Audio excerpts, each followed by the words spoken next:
Esa noche no era diferente a muchas otras. Salí del tribunal después de un día agotador, con la mente aún ocupada en los casos que había analizado. Las luces de la ciudad titilaban a lo lejos mientras conducía por las calles tranquilas del barrio. Iba vestida de manera discreta, como siempre, un vestido azul oscuro y mi turbante azul marino, una prenda que no solo formaba parte de mi identidad, sino que también me recordaba mis raíces.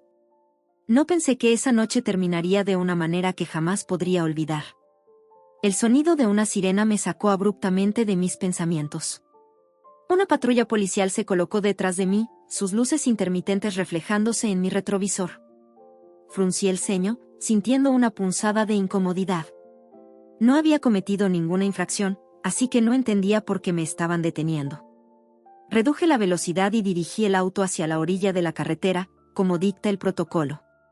Apagué el motor y coloqué mis manos sobre el volante, respirando hondo para mantener la calma. A través del espejo lateral, vi como 2 oficiales bajaban de la patrulla. Uno de ellos, un hombre alto de piel clara y expresión severa, se acercó con pasos firmes. Bajé del vehículo lentamente, ordenó con voz áspera. No discutí. Movimientos lentos y controlados. Bajé del auto y me mantuve en mi lugar. No hice ningún gesto brusco. Sabía muy bien cómo funcionaban estas situaciones y no tenía intención de provocar algo innecesario. El policía me escaneó con la mirada, de pies a cabeza, con una mezcla de desconfianza y desprecio en sus ojos. Su compañero, un hombre más bajo, le murmuró algo al oído. No alcancé a escuchar, pero vi como el primero fruncía aún más el ceño. «Documentos», dijo con tono autoritario. Asentí y moví con cuidado mi mano hacia mi bolso para sacar mi identificación. Lo hice despacio, asegurándome de que vieran cada uno de mis movimientos. Le entregué mis papeles al oficial, quien los tomó sin siquiera mirarme a los ojos. El silencio se hizo pesado mientras revisaba los documentos. No dijo nada, solo lo sostuvo entre sus dedos y luego alzó la mirada, observándome con algo más que sospecha. «¿Qué llevas debajo de ese trapo?», preguntó de pronto, con una sonrisa burlona. Su pregunta me tomó por sorpresa. Parpadeé un par de veces, sin entender del todo. «Disculpe». «El trapo en tu cabeza», repitió, señalando mi turbante. «Levántalo. Quiero ver qué escondes». Mi mandíbula se tensó. Sabía exactamente a qué se refería. No era la primera vez que alguien miraba mi turbante con desconfianza, como si llevarlo me convirtiera automáticamente en una persona sospechosa. «No estoy escondiendo nada, oficial», respondí con calma, aunque mi corazón comenzaba a latir con fuerza. «Es solo un turbante». El hombre bufó, claramente irritado por mi respuesta. «No me hagas perder el tiempo. Quítatelo». Negué con la cabeza. «No tiene ninguna razón para pedirme eso. No estoy violando ninguna ley». La sonrisa en su rostro desapareció. Dio un paso hacia mí, acortando la distancia de una manera amenazante. Su presencia era imponente, pero me negué a bajar la mirada. «¿Estás desobedeciendo una orden?», preguntó en un tono peligrosamente bajo. «Estoy ejerciendo mi derecho a no ser humillada sin razón», repliqué, con el mismo tono firme. El segundo oficial soltó una risa burlona. «Parece que tenemos a una sabelotodo aquí». Antes de que pudiera reaccionar, sentí una mano sujetando mi brazo con fuerza. «Espere», protesté, tratando de zafarme. «No estoy haciendo nada ilegal». El policía me giró bruscamente, obligándome a dar la espalda. En cuestión de segundos, sentí el frío metal de las esposas cerrándose alrededor de mis muñecas. «¿Resistiendo el arresto?», se burló. «Aquí no hay espacio para actitudes rebeldes». La indignación se encendió en mi pecho como un fuego incontrolable.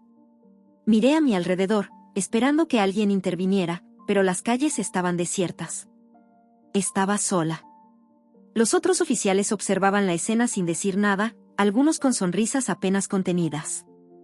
Para ellos, esto no era más que un juego. Para mí, era una humillación absoluta. Uno de los policías se inclinó cerca de mi oído y susurró con burla: «Vas a aprender que aquí no eres nadie». Esa fue la primera vez en mi vida que sentí verdadero miedo. El trayecto hacia la delegación fue un tormento silencioso. Iba en la parte trasera de la patrulla, con las muñecas aún atrapadas en las esposas que apretaban mi piel. Cada pequeño movimiento hacía que el metal se clavara en mis huesos, pero no dije nada. No quería darles la satisfacción de verme débil. Los oficiales en la parte delantera hablaban entre ellos, como si yo no estuviera ahí. «Esta se cree muy lista», dijo uno con tono burlón. «A ver si sigue con esa actitud cuando la rapemos», respondió el otro con una risa seca. Mi estómago se hundió. No podía creer lo que estaba escuchando. El resto del camino se hizo eterno. Miraba por la ventana, viendo cómo la ciudad pasaba ante mis ojos, pero me sentía atrapada en una burbuja de desesperación. Nadie en la calle sabía lo que me estaba pasando. Nadie podía detenerlo. Cuando la patrulla se detuvo frente a la delegación, me obligaron a bajar con un empujón. Tropecé, pero logré mantenerme en pie. El aire de la noche me golpeó el rostro, pero no alivió en nada la sensación de asfixia que sentía en el pecho. Al entrar al edificio, el ambiente era sofocante. Olía a cigarro viejo y café quemado.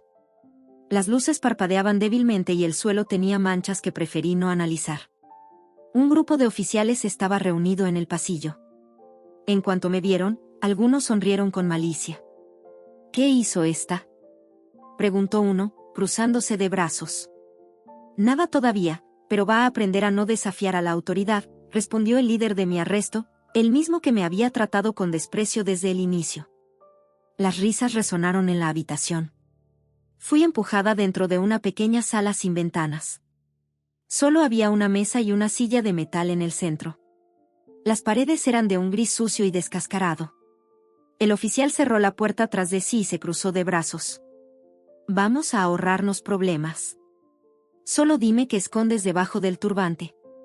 Mantuve mi postura firme, a pesar de que por dentro todo mi cuerpo temblaba de rabia. «Nada. No estoy escondiendo nada». El oficial suspiró, fingiendo estar cansado de la situación. «Mira, podemos hacer esto fácil o difícil. Tú decides». «Tengo derecho a un abogado», repliqué, manteniendo mi voz firme. La sonrisa en su rostro se borró.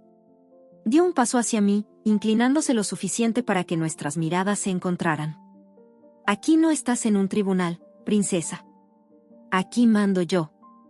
El frío recorrió mi espalda. Sin previo aviso, abrió un cajón de la mesa y sacó una máquina de cortar cabello.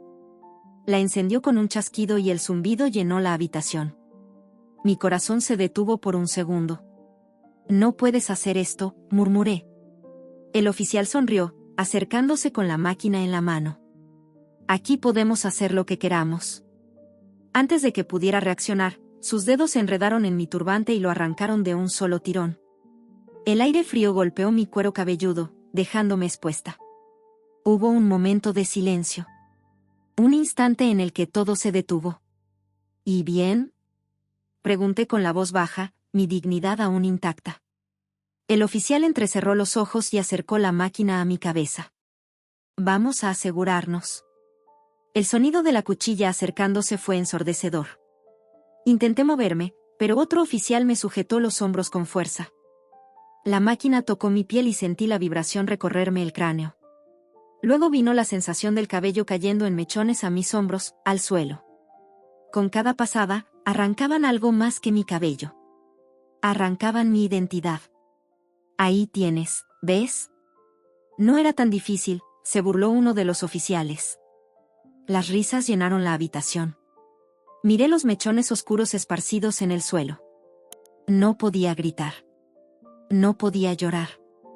No les daría el placer de verme derrotada. Pero por dentro, algo en mí se quebró.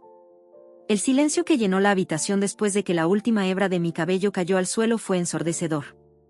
El oficial que sostenía la máquina de cortar cabello dejó escapar una risa satisfecha mientras apagaba el aparato y lo dejaba sobre la mesa. «Listo», dijo con un tono de burla. «Ahora sí podemos ver quién eres en realidad». Los otros oficiales intercambiaron miradas cómplices, algunos sonriendo, otros simplemente observando la escena con una indiferencia cruel. Mi cuero cabelludo ardía, no solo por la agresión física, sino por la humillación que acababan de hacerme pasar. Pero me negué a mostrar debilidad. Levanté la cabeza y respiré hondo, sintiendo como el aire frío acariciaba mi piel desnuda. ¿Ya terminaron? Pregunté con una voz firme, aunque por dentro sentía una mezcla de furia y desesperación. El oficial líder, el mismo que me había arrestado, cruzó los brazos y sonrió. Eso depende. ¿Nos vas a decir que estabas escondiendo? Le sostuve la mirada, sintiendo como la rabia burbujeaba en mi interior. Solo mi dignidad, y ni siquiera pudieron quitármela. La sonrisa en su rostro se desvaneció por un instante, pero luego se encogió de hombros. Pues no parecía tan digna cuando te cortamos el cabello. Sus compañeros soltaron una risa seca. Entonces, uno de los oficiales que estaba en la esquina de la sala, el más joven del grupo, tomó mis documentos de la mesa donde los habían dejado cuando me arrestaron. Comenzó a leerlos con desinterés, hasta que su rostro cambió por completo. Sus ojos se agrandaron y su piel perdió todo color. ¿Qué pasa?, preguntó el líder, al notar su reacción. El joven policía parpadeó varias veces y tragó saliva. Esto debe estar mal. El líder frunció el ceño y le arrancó los documentos de las manos. Comenzó a leerlos y, de inmediato, su expresión se endureció. Sus labios se separaron ligeramente, pero ninguna palabra salió de su boca. Yo lo observé con una calma gélida. Dejé que el peso de la verdad lo golpeara antes de decir nada. ¿Y bien?, pregunté en voz baja. El oficial me miró y luego volvió a ver el documento, como si no pudiera creer lo que tenía enfrente. Esto no puede ser. El resto de los oficiales comenzaron a notar su incomodidad y se acercaron para ver qué estaba pasando. Uno de ellos le arrebató los papeles y leyó en voz alta: Camila Vasconcelos, jueza de la Vara Criminal del Estado. El aire en la sala se volvió pesado. El líder dio un paso atrás, como si acabara de recibir un golpe en el estómago. No puede ser. Los otros oficiales comenzaron a intercambiar miradas de terror. Las sonrisas se borraron de sus rostros. Las risas que antes llenaban la habitación desaparecieron por completo. Yo mantuve mi postura firme, a pesar de que la humillación aún ardía en mi piel. Pero ahora tenía el control. Sí, dije con voz firme. Soy la jueza Camila Vasconcelos. El silencio que siguió a mis palabras fue tan profundo que pude escuchar la respiración agitada de los oficiales. Uno de ellos dejó caer los papeles al suelo. ¿Qué hicimos?, murmuró alguien. El líder de la operación, el mismo que había ordenado que me raparan, pasó una mano temblorosa por su rostro. Se veía como si quisiera vomitar. Esto es un malentendido, balbuceó. Sonreí con frialdad. No, oficial. Esto es abuso de autoridad, tortura y racismo. El hombre parpadeó varias veces, tratando de encontrar una excusa, pero sabía que no había salida. Uno de los oficiales que antes se burlaba de mí ahora estaba pálido, con las manos temblando. «Podemos arreglar esto», dijo con un hilo de voz. «No tiene que ir más lejos». Le sostuve la mirada. «¿No tiene que ir más lejos?». Me humillaron, me raparon a la fuerza y me trataron como un delincuente. Ahora que saben quién soy, ¿quieren arreglarlo? Nadie respondió. El líder tragó saliva y se acercó un paso. Jueza, podemos encontrar una forma de solucionar esto sin que tenga que presentar cargos. Solté una carcajada seca. Ahora sí soy jueza. Hace 5 minutos era solo una mujer negra a la que podían humillar. El oficial bajó la mirada, sin saber qué responder. Sabía que en ese momento tenía el poder. La pregunta era, ¿qué haría con él? El miedo es un olor. Una aura. Un peso invisible en el aire que se siente antes de que las palabras lo confirmen. Y en esa habitación, con el sonido de mis propias respiraciones mezclándose con las de ellos, podía olerlo. Podía verlo en sus ojos. El oficial que dirigía todo, el mismo que había ordenado raparme, dejó caer la máquina de cortar cabello al suelo con un golpe seco. Su piel antes altiva, ahora estaba cubierta de un sudor frío. Esto fue un malentendido, balbuceó. Cruzando los brazos, di un paso adelante, disfrutando, por primera vez en toda la noche, el peso del silencio. Dejé que se retorcieran en su propia culpa antes de responder. ¿Un malentendido?, repetí con voz gélida. Me arrancaron el turbante, me raparon la cabeza y se burlaron de mí. Dígame, Oficial, ¿en qué parte de esto hubo un malentendido? Nadie habló. Nadie se movió. El oficial joven, el mismo que había leído mis documentos y había encendido la chispa del pánico en la habitación, tragó saliva con tanta fuerza que pude escucharlo. Nosotros, solo estábamos siguiendo el protocolo, intentó decir, pero su voz temblaba demasiado como para sonar convincente.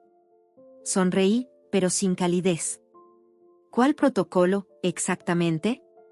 Pregunté. ¿El que dice que deben atacar a una mujer negra en la calle sin razón? ¿O el que dice que deben humillarla y raparla en una sala oscura? El líder intentó recuperar el control. Escuche, jueza Vasconcelos, no, interrumpí con voz firme. No me llame jueza ahora. Hace menos de una hora, yo no era más que otra mujer negra en la calle para usted. El hombre parpadeó varias veces. Buscaba una salida, una forma de suavizar lo que acababan de hacer. Pero no había salida posible. Uno de los oficiales, el que había reído más fuerte cuando me raparon, ahora se veía enfermo. Sus manos se apretaban en puños, y la desesperación en su rostro era casi cómica. No tiene que ir más lejos, jueza, intervino, intentando sonar conciliador. Podemos arreglar esto entre nosotros. Lentamente, incliné la cabeza hacia un lado. ¿Arreglarlo? Repetí. Dígame, ¿cómo exactamente vamos a arreglar esto? El líder, que estaba perdiendo completamente el control de la situación, levantó las manos con las palmas abiertas. Mire, podemos compensarla por esto. Solté una carcajada seca. ¿Compensarme? ¿Está intentando sobornarme? No, nada de eso, dijo rápidamente. Solo, queremos encontrar una solución que no arruine la vida de nadie. Le sostuve la mirada. Oh, ¿ahora sí están preocupados por arruinar vidas? Pregunté. Porque hace una hora no les importaba la mía. El oficial joven, aún pálido, apartó la mirada. Por favor, dijo el líder, su voz ya sin la arrogancia de antes. Podemos hablar. Solté un suspiro, sintiendo como la adrenalina aún corría por mis venas. Saqué mi teléfono del bolsillo. El pánico en sus rostros fue instantáneo. Jueza, por favor, comenzó el líder, pero lo ignoré. Marqué el número. La voz al otro lado de la línea contestó al segundo tono. Aquí la jueza Camila Vasconcelos. Estoy en la delegación central, víctima de abuso policial. Quiero una unidad de la corregiduría aquí inmediatamente. Pude sentir como el alma de los oficiales se les escapaba del cuerpo. El líder levantó una mano temblorosa. No hay necesidad de hacer esto, jueza, claro que la hay. Los oficiales intercambiaron miradas desesperadas. Uno de ellos dio un paso adelante como si quisiera intentar razonar conmigo, pero lo fulminé con la mirada. Si alguno de ustedes me pone una mano encima otra vez, le aseguro que su sentencia será más larga de lo que pueden imaginar. Retrocedió como si lo hubiera golpeado. El líder intentó de nuevo. Jueza, por favor, esto arruinará nuestras carreras. Lo miré con una calma gélida. Sí, respondí. Exactamente. Y entonces, esperé. El sonido de las sirenas en la distancia hizo que todos se pusieran rígidos. El terror en sus rostros fue lo único que me dio un mínimo consuelo después de todo lo que habían hecho. El tiempo se alargó como si el mundo estuviera conteniendo la respiración. El sonido de la sirena se acercaba, retumbando en las paredes de la estación. Los policías no sabían qué hacer con las manos, con sus miradas, con sus propias conciencias. El líder, aquel que me había tratado con mayor desprecio, parecía incapaz de sostenerme la mirada. La seguridad arrogante con la que me había ordenado bajarme del coche, con la que había sostenido la máquina de rapar, había desaparecido. En su lugar, solo quedaba un hombre aterrorizado. Uno de los oficiales jóvenes se llevó las manos a la cabeza, murmurando, «No puede ser, esto no puede estar pasando». El otro, el que había sugerido arreglar la situación, parecía al borde del llanto. «Díganos qué hacer, jueza», intentó una última vez. ¿Cómo podemos solucionar esto? Le sostuve la mirada sin decir nada. En sus ojos, vi lo que siempre ocurre cuando los poderosos se ven al otro lado de la balanza, ya no eran policías, ya no eran los dueños de la situación. Ahora, Eran simplemente hombres esperando una sentencia.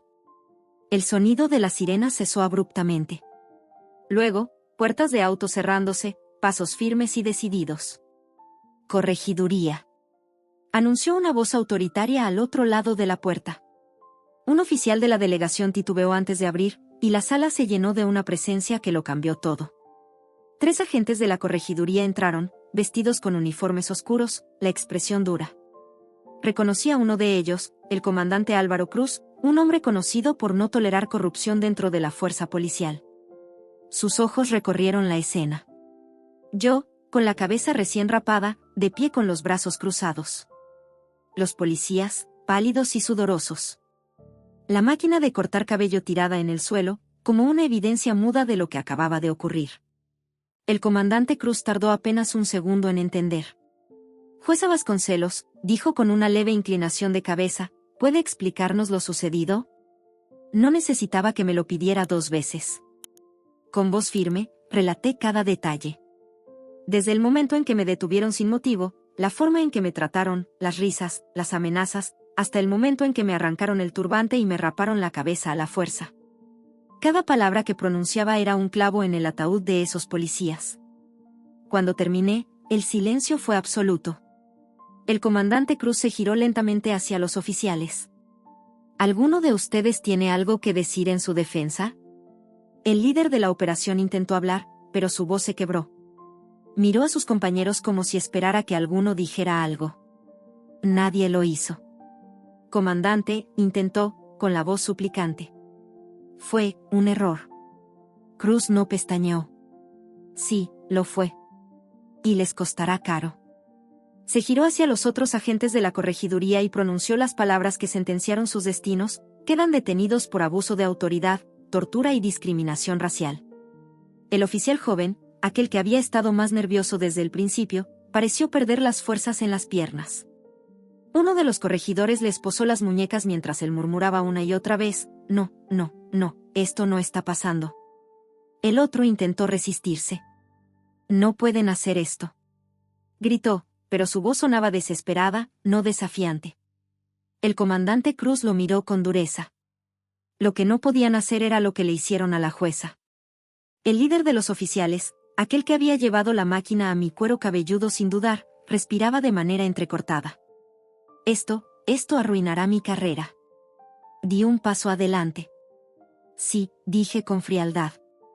Exactamente. Los esposaron uno por uno. Sus rostros estaban descompuestos, como si aún no creyeran que la justicia, esa que tantas veces habían manipulado a su antojo, ahora les estaba alcanzando a ellos. Cuando lo sacaron de la habitación, un peso invisible se levantó de mis hombros. No recuperaría mi cabello. No recuperaría esa parte de mi dignidad arrancada con cada pasada de la máquina. Pero sí había recuperado algo aún más importante, el control sobre la historia. El comandante Cruz se acercó. ¿Necesita que la llevemos a algún lado, jueza? Me pasé una mano por la cabeza rapada, sintiendo el escalofrío de la piel desnuda. No, respondí. Solo necesito tiempo. Asintió, comprendiendo más de lo que las palabras podían expresar. Esa noche, cuando me miré en el espejo de mi casa, vi a una mujer diferente. Una mujer marcada, sí, pero no rota. Ellos nunca olvidarían lo que hicieron. Y yo nunca dejaría que volvieran a hacerlo.